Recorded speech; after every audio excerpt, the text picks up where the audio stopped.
नमस्कार, मैं मनमोहन मिश्र। दोस्तों, एक बार फिर आप लोगों के बीच, आप लोगों के साथ और आप लोगों के विचार और मुद्दों को ही लेकर आपके साथ और आपके बीच आते हैं।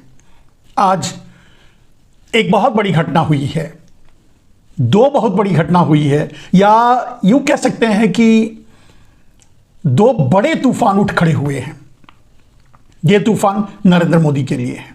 नरेंद्र मोदी फंस चुके हैं बीच मझधार में, बह रहे हैं। कौन संभालता है, कैसे संभलते हैं, ये आगे देखा जाएगा, लेकिन तूफान तो उठ खड़ा हुआ है। और वो तूफान है, पहला तूफान तो है नीतीश कुमार ने जो खड़ा किया है। नीतीश कुमार मोदी सरकार से अपना समर्थन वापस ले लिए हैं। हालांकि ये बात एक प्रदेश की है, लेकिन बात वहीं खत्म नहीं होती और यही इसी तरह से तो शुरुआत होती है। और इसी तरह से बिन पेंदी के लोटे नीतीश भाई पलटी मारते हैं, तो पलटी मारना शुरू कर चुके हैं। अभी पहला करवट लिए हैं। पहला करवट क्या है? मेरे दोस्त, नीतीश कुमार के 6 विधायक थे, शायद मणिपुर से। और मणिपुर में क्या चल रहा है आपको भी पता है, सोशल मीडिया के जरिए। गोदी मीडिया तो दिखाएगा नहीं। नरेंद्र मोदी ने इतने दिनों से क्या आचरण दिखाया है और मणिपुर के साथ क्या व्यवहार किया है, ये पूरे देश से छिपा नहीं है। पूरी तरह से इग्नोर कर दिया है। मणिपुर को भारत का हिस्सा मानने से इनकार कर दिया है। मणिपुर को जलने के लिए छोड़ दिया है, या यूं कहें कि मणिपुर को जला रहे हैं, क्योंकि मणिपुर जलेगा तभी तो अडानी को खरीदने में आसानी होगी। भाई, आप समझ सकते हैं, बनी हुई चीजें महंगी बिकती हैं और अपने मित्र को तो मुफ्त में देना है, यानी अडानी को तो मुफ्त में देना है। तो जितनी कम से कम जलने के बाद जितनी सस्ती हो जाए अच्छा है, क्योंकि पैसा अडानी को तो देना नहीं, पैसा तो सरकार को ही देना है। माल सरकार का रहेगा, नाम अडानी का रहेगा, ये आप भी जानते हैं। अरे भाई, पैसा अडानी दे देंगे बैंकों से उठा करके, लोन लेकर के, और वो लोन माफ कर दिया जाएगा, यानी पैसा सरकार का रहेगा, नाम अडानी का। ये आप समझ सकते हैं। तो मणिपुर को खरीदने के लिए, मणिपुर को जलाने का जिस योजना पर नरेंद्र मोदी काम कर रहे हैं और जला रहे हैं, उसे बेचने के लिए अडानी को उसमें थोड़ी बाधा पहुंचनी शुरू हो गई है। नीतीश कुमार ने अपने 6 विधायकों के साथ मणिपुर की सरकार से समर्थन वापस ले लिया है। हालांकि सरकार अभी भी नहीं गिरेगी, क्योंकि सरकार बनाने के लिए जितने बहुमत की जरूरत है, शायद 31 या 32 उनके पास है। तो कहने का अर्थ यह है कि सरकार नहीं गिरेगी मणिपुर में भी। लेकिन यह सरकार गिरने और गिराने की बात नहीं है, यह तो नीतीश को भी मालूम है। नीतीश ने वहां समर्थन वापस लेकर के यह संकेत दे दिया है कि भाई अब हम पलटने जा रहे हैं, तैयार रहिए। अब सोचना होगा चंद्रबाबू नायडू को कि वो क्या करते हैं। और बहुत जल्द यानी बहुत जल्द आपको यह भी सुनने को मिल जाएगा कि नीतीश कुमार ने एनडीए से, यानी बीजेपी से, बीजेपी एनडीए में कौन है, तो बीजेपी से बिहार में भी रिश्ता तोड़ लिया है। दिल्ली भी वही हाल है। मणिपुर में समर्थन वापस लेने का मतलब यह है, सीधा मतलब यह है कि नीतीश कुमार केंद्र सरकार से अपना समर्थन वापस ले लिए। इसे आप मान के चलिए। और इसी का तो इंतजार था कि नीतीश कुमार कब पलटी मारेंगे, कब केंद्र में सरकार गिरेगी, कब नरेंद्र मोदी जाएंगे, कब लोग पनौती से छुटकारा पाएंगे। इसी का इंतजार आपको है, हमको है, पूरे देश को है, और अब तो कम से कम पूरी दुनिया को ही है। मेरे दोस्त, मणिपुर तो शुरुआत है। मणिपुर में नीतीश कुमार ने एनडीए से या मोदी से इस समर्थन वापस लेकर के यह संकेत दिया है कि हमसे बिहार में कोई उम्मीद मत रखो और हम आपके साथ मिलकर चुनाव नहीं लड़ेंगे। आगे केंद्र में भी हम साथ में नहीं रहेंगे। आगे वो अपना क्या भविष्य तय करते हैं, कैसे राजनीति में किस करवट बैठते हैं, आगे वो उनको तय करना है, आगे आपके सामने भी आएगा।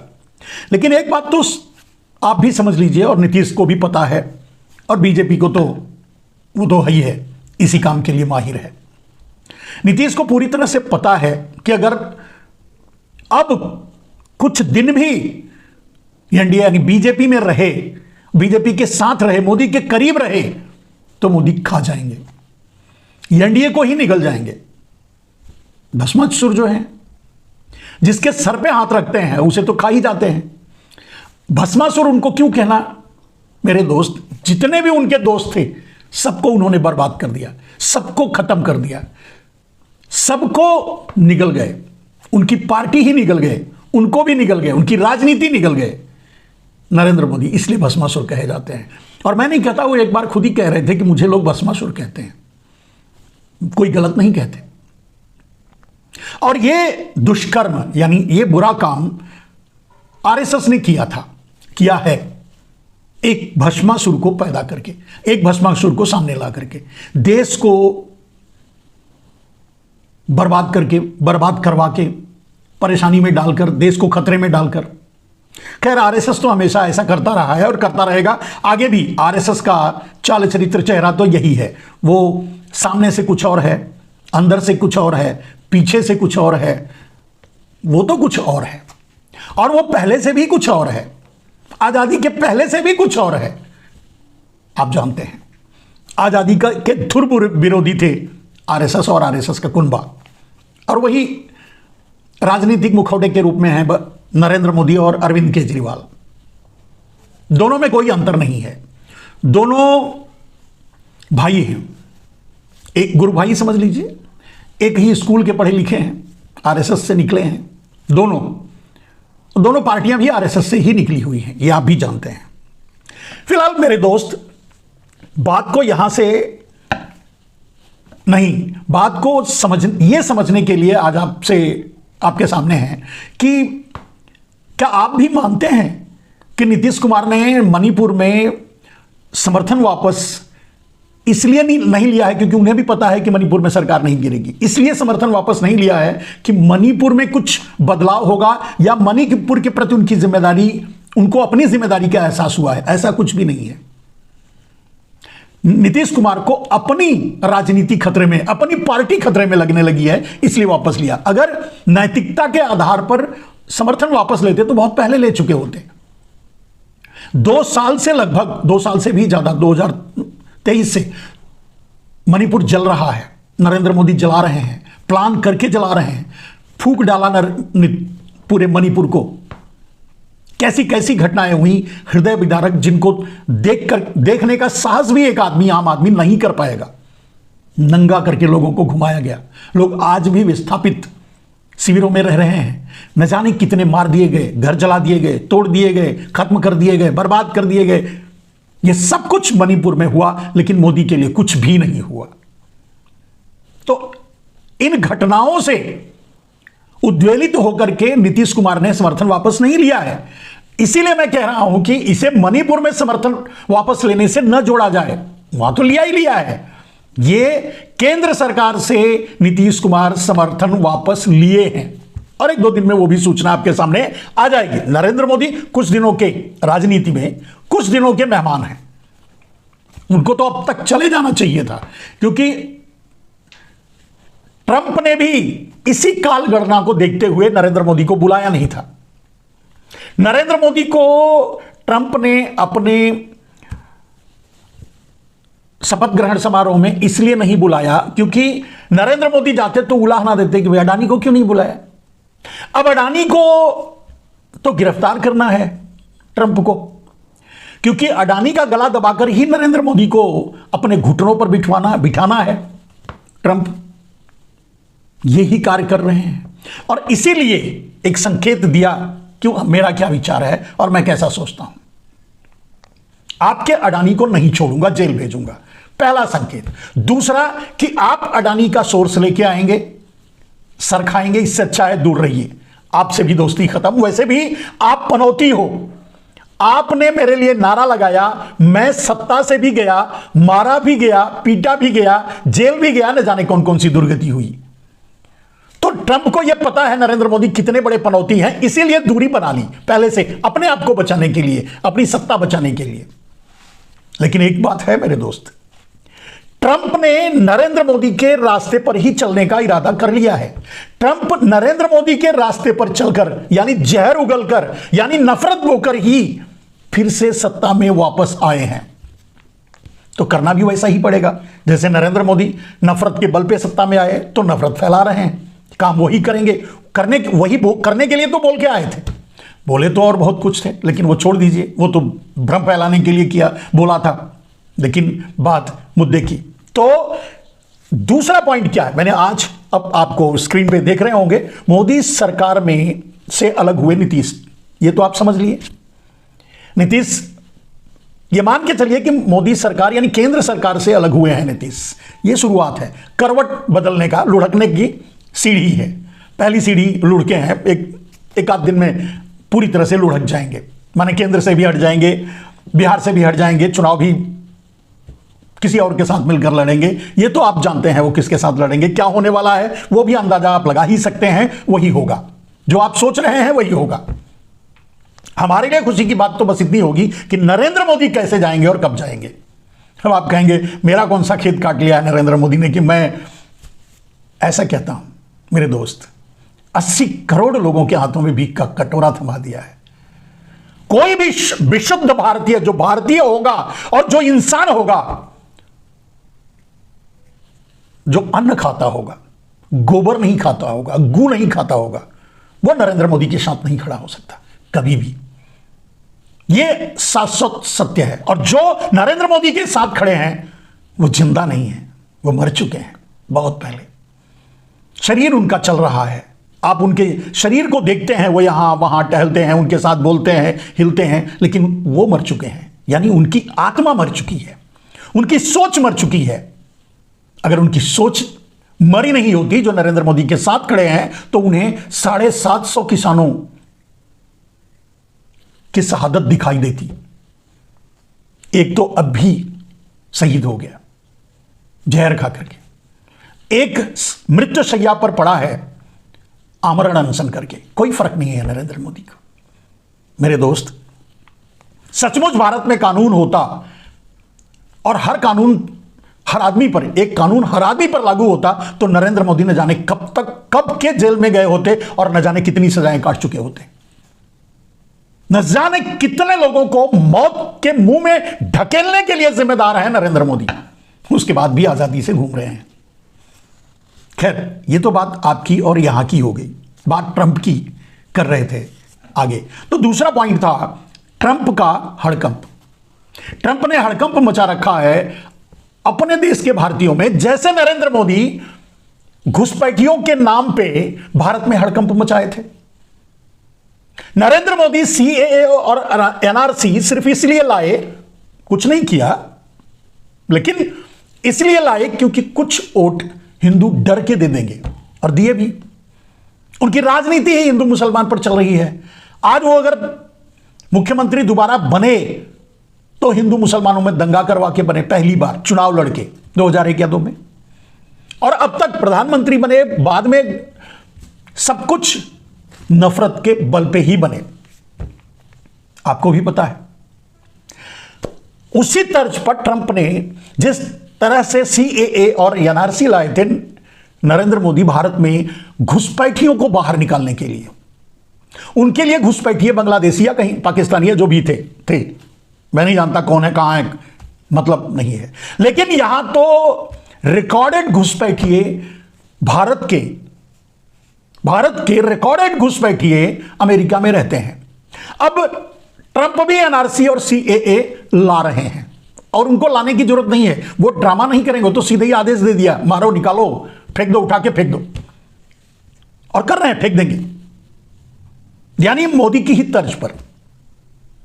जो आज यहां मोदी के अमेरिका जाने पर मोदी का नारा लगाते थे, सीएए और एनआरसी की प्रशंसा किया करते थे, वही आज अमेरिका में डरे सहमे से रह रहे हैं, और उनका आना तय है। लगभग 18,000 लोग तो कल परसों भी उठाकर फेंके जा सकते हैं और उनको आना पड़ेगा। और तो शायद भारत सरकार भी, मानिए नरेंद्र मोदी भी उनको लाना चाहते हैं कि इज्जत बची रहे। सोचिए वो क्या बेचकर कैसे किन हालातों में वहां गए होंगे, कितनी तकलीफें सही होंगी। अब वो आ रहे हैं, जैसी करनी वैसी भरनी। सीएए और एनआरसी का जिन्होंने समर्थन किया था, ये उनके लिए संदेश है। और कम से कम मोदी जब जाते थे अमेरिका में तो लोगों को बुलाकर नारे लगवाते थे। उन्हीं लोगों की एनआरसी और सीए हो रही है। अब वहां से अमेरिका में वो घुसपैठिए हैं, और ये तथ्यात्मक सत्य है कि वो घुसपैठिए हैं, कोई डॉक्यूमेंट्स नहीं है। और यहां तक कि अब तो कम से कम 7.5 लाख लोगों को, भारतीयों को निकालने का प्लान तैयार कर लिया है, नरेंद्र मोदी की तरह, अमित शाह की तरह, नरेंद्र मोदी की तरह। उनकी क्रोनोलॉजी में समझिए तो ट्रंप ने 7.5 लाख लोगों को अमेरिका से धक्का देने का प्लान बना लिया है, और देने ही वाले हैं। कैसी लगी?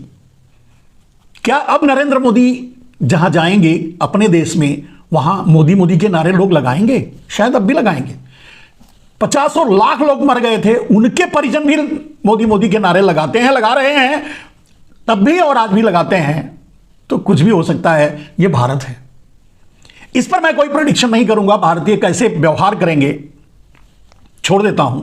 लेकिन कम से कम वो जो जिनके सारे सपने टूट जाएंगे, जो अमेरिका में से धक्के मारकर निकाले जाएंगे घुसपैठिए कहकर, और हो सकता है कुछों को तो बिना डॉक्यूमेंट वगैरह के जेल में भी जाना पड़े, ट्रांजिट कैंप जैसे यहां सीए के में जो पकड़े जा रहे थे, एनआरसी में जो पकड़े जा रहे थे, उनको कैंप में डाला जा रहा था, मां बाप से अलग करके, बच्चों से अलग करके। ऐसा वहां भी होगा। इस हाथ दे इस हाथ ले। मेरे दोस्त, इतने के बावजूद भी अमेरिका में एक बिशप ने ट्रंप के मुंह पे तमाचा मारते हुए उन्हें प्यार मोहब्बत का पाठ पढ़ाया है। उन्हें यह समझाने की कोशिश की है कि ट्रंप भाई, आप भगवान का नाम लेकर ही सत्ता में आए, और आप ही खुद कहते हो, लेकिन जो यहां रहते हैं, जो हमारी सेवा करते हैं, जो हमारे लिए काम करते हैं, वो बेगाने नहीं हैं। और मानवता के नाते तो हमें उनसे अच्छा व्यवहार करना चाहिए। कहने का मतलब मेरे दोस्त, अमेरिका में भी राहुल गांधी हैं, अमेरिका में भी मोहब्बत की दुकान खोलने वाले लोग हैं, अमेरिका में नरेंद्र मोदी जैसा ट्रंप नफरत के जरिए सत्ता चलाने की सोच रखने वाला अगर है, तो वहां भी मोहब्बत की दुकान खोलकर लोगों को ढाढ़स बंधाने वाले लोग हैं। और वो अमेरिका है जहां ट्रंप के सामने एक बिशप ने इतनी बड़ी बड़ी बातें उसके मुंह पर सुना दी। शायद भारत में होता तो नरेंद्र मोदी से फांसी पर चढ़वा दिए होते। हम समझते हैं कि लोकतंत्र का बाप या मां, पता नहीं क्या कहते हैं हम लोग भारत में, होने के बावजूद भी कम से कम इससे तो बेहतर लोकतंत्र अमेरिका में है, जहां कोई ये बोल करके राष्ट्रपति के सामने ये बोल करके कि जो आप कर रहे हैं वो गलत है, जिंदा तो है और बोलने का साहस तो करता है। इसीलिए मैंने कहा कि वहां भी राहुल गांधी हैं। यहां अगर आप उम्मीद कर सकते हैं तो मोहब्बत की दुकान वाले राहुल गांधी से, बाकी आपके ऊपर है। आप सोचिए, मैं पॉलिटिशियन नहीं हूं, मेरा पॉलिटिक्स में कोई इंटरेस्ट नहीं है, स्टडी का इंटरेस्ट है।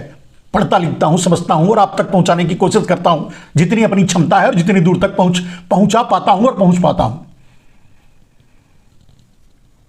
लेकिन बेहतर विकल्प है राहुल गांधी। जितने जल्दी आप राहुल गांधी को स्वीकार करोगे, शायद उतने ही जल्दी आप नरेंद्र मोदी जैसे भस्मासुर से मुक्ति पाओगे। वरना तो तैयार रहिए, मौत के बहाने बहुत से हैं, लूटने के तरीके बहुत से हैं। मेरे दोस्त, 80 करोड़ लोगों के हाथों में कटोरा थमा करके अपने यार को तीसरे नंबर का धनी बनाने वाला भारत में ही नरेंद्र मोदी जैसा ही कोई हो सकता है। इससे पहले भी कोई नहीं हुआ, आगे भी नहीं होगा। किसानों को मौत के मुंह में ढकेलकर, नौजवानों की नौकरी छीनकर, देश को बर्बाद करके, महंगाई से कमर तोड़ करके, रुपए की ऐसी तैसी करवा करके, कर्ज में डुबो करके भारत में फिर भी कहता है